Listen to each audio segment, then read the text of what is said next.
8। Nancy इस तरह के लोगों से बात करने की जहमत नहीं उठाना चाहती है, इसलिए उसने उसे धक्का दिया और यूनिवर्सिटी के बाहर आकर टैक्सी में बैठ गई। उसने सिविन को फ़ोन किया, सनराइज स्ट्रीट पर बिल्डिंग की ओनरशिप ट्रांसफ़र करने में मेरी हेल्प करो। हाँ बॉस, आप किसके पास ट्रांसफ़र करना चाहती है? ब्लैक वो अभी बच्चा है, यह ज़रूरत नहीं है। इसे अर्जुन को ट्रांसफ़र करो। सिविन ने जवाब दिया। क्यों? आप उसे बिल्डिंग क्यों दे रही है? बॉस बकवास मत करो, उसका एहसान है मुझ पर। तो ठीक है। नैन्सी का पीछा करने के लिए अर्जुन आगे बढ़ा, लेकिन रणवीर ने उसे पकड़ लिया और दोनों कार में बैठकर नैन्सी के घर पहुंचे। जैसे ही अर्जुन अंदर गया वो शिविन से टकरा गया।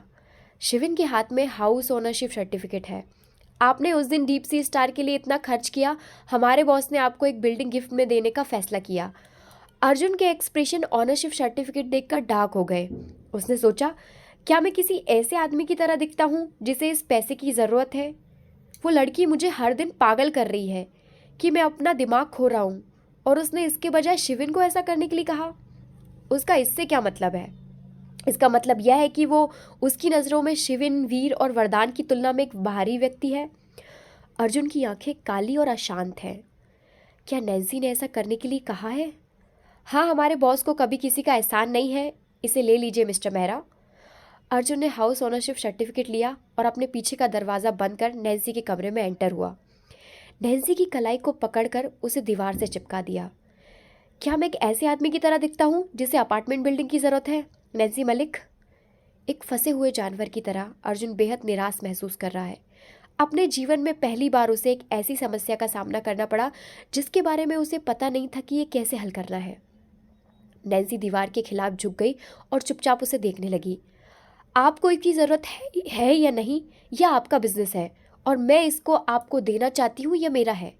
जहाँ तक डीप सी स्टार का सवाल है, ब्लैक ने शरारत में उसे नीलामी के लिए दे दिया, जो मैंने उसे गिफ्ट दिया था, जिसका रिजल्ट यह निकला कि नीलामी में आपके लिए एक मोटी रकम खर्च की है। इसलिए मैंने आपको बदले में एक बिल्डिंग देने का फैसला किया। मैं नैन्सी मलिक कभी किसी का एहसान नहीं मानती। नैन्सी, वो आदमी लगभग अपने दांत पीस रहा। नैन्सी शांत रही। हाँ, ये मेरे बेटे के लिए गिफ्ट है, तुम्हें एहसान वापस करने की ज़रूरत नहीं है। ब्लैक तुम्हारा बेटा हो सकता है, लेकिन मैं वो हूँ जिसे उसने पाला है। मैं उसकी गार्डियन हूँ। उसे भी किसी का एहसान पसंद नहीं है। अर्जुन अब बर्दाश्त नहीं कर सका और उसे किस करने के लिए अपना सिर नीचे कर लिया। वो हमेशा इतना गुस्सा दिला देती है कि उसे ऐसा लगता है कि वो अपना दिमाग खो रहा है। उसके पास खुद को कंट्रोल करने का कोई रास्ता नहीं बचा। नैन्सी ने अपनी कौनी उठाई और एक धमाके के साथ उसकी तेज ठुड्डी से सीधा वार किया। अर्जुन कराह उठा। ब्लैक, शिविन और वीर ने उनकी बातें छिपकर सुनने के लिए अपने सिर के किनारे को दरवाजे से चिपका दिया। ब्लैक ने कहा, वो क्या था? शिविन ने ब्लैक को बताया, यह बच्चों के लिए सूटेबल नहीं है, तुम्हें नहीं सुनना चाहिए। ब्लैक ने अपनी ठुड्डी ऊपर उठाई। वो मेरे मॉम डैड हैं, मैं क्यों नहीं सुन सकता? शिविन ने उसे समझाया, अगर मैं तुम्हें समझा भी दूंगा तो भी तुम नहीं समझोगे। कमरे में लगातार जोर जोर से चीख पुकार मच रही है। नैन्सी ने अर्जुन को बेड पर दबाया और उसे बुरी तरह पीटा। अर्जुन मार्शल आर्ट जानता है, लेकिन उसका सामना करते समय वो उसे नहीं मारना चाहता है। रिजल्ट यह निकला, समय समय पर दरवाजे के बाहर अर्जुन की दबी हुई कराह सुनी जा सकती है। शिविन और वीर ने बार बार एक दूसरे को देखा। ब्लैक अब थोड़ा चिंतित हो गया। मुझे सिर्फ डैडी की आवाज़ क्यों सुनाई दे रही है? मुझे मॉम की आवाज़ क्यों नहीं सुनाई दे रही? क्या मम्मी डैडी को पीट रही हैं? शिविन और वीर दोनों ने एक टोन में उपहास किया। कोई शक नहीं है कि वो सिर्फ एक बच्चा है, अनाड़ी, नासमझ। मंद रोशनी वाले कमरे में अर्जुन के मुंह के कोने में 2 घूंसे लगे हैं और अब वो थोड़ा लाल और सूज गया है। उसने नैन्सी की मुट्ठी पकड़ ली, फिर मुड़ा और उसे नीचे पिन किया। अर्जुन ने मुंह का कोना जल रहा है। हर बार जब इस रफू लड़की ने उसे मारा तो वो उस पर दया भी नहीं करती है। एक लड़की की कोमलता उसमें है ही नहीं।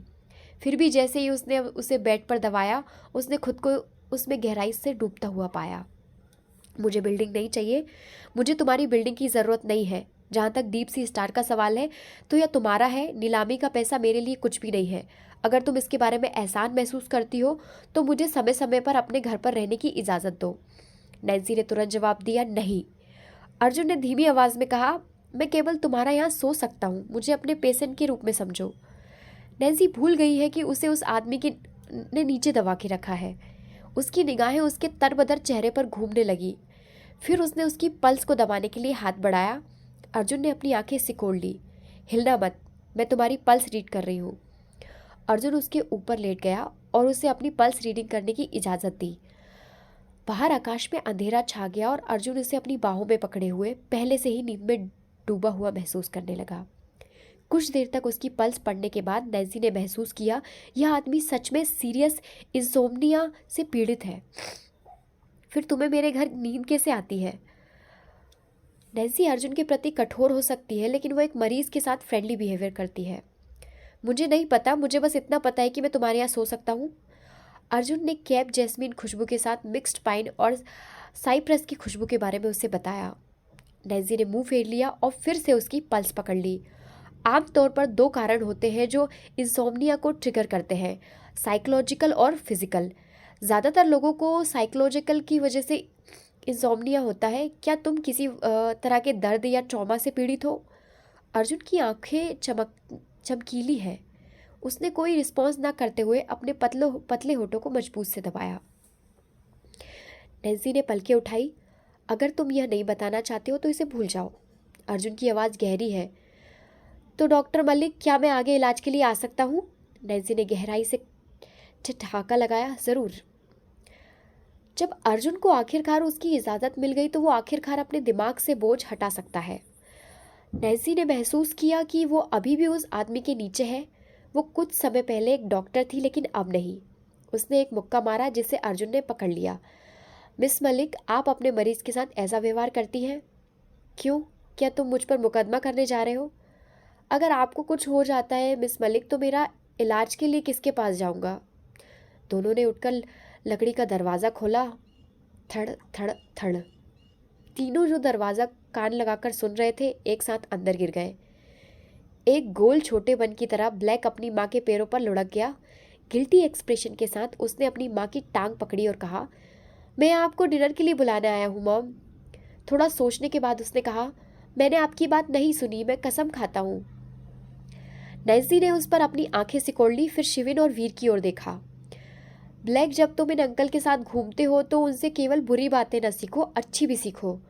दोनों मैग्नेट गिल्टी फीलिंग के साथ ज़मीन पर नैन्सी के सामने बैठ गए। हम आपको डिनर पर बुलाने के लिए ब्लैक के साथ आए थे। हमने भी नहीं सुना। जैसे मैं तुम पर विश्वास करूंगी, नैन्सी ने मन में सोचा। जब ब्लैक ने अपने डैड के लाल और सूजे हुए मुंह को देखा तो वो तुरंत अपने पैरों पर उठ गया और अपनी माँ की टॉप को खींचा। क्या आपने डैडी को मारा है? शिविन ने ब्लैक को उठाया और वीर के साथ किचन में पहुंचा। तुम्हारी मम्मी ने तुम्हारे डैडी को नहीं मारा, यह बड़ों के बीच की बात है। अगर हम तुम्हें कुछ समझाते हैं तो तुम समझ क्यों नहीं पाओगे? जब तुम बड़े होगे तो तुम्हें पता चल जाएगा। 68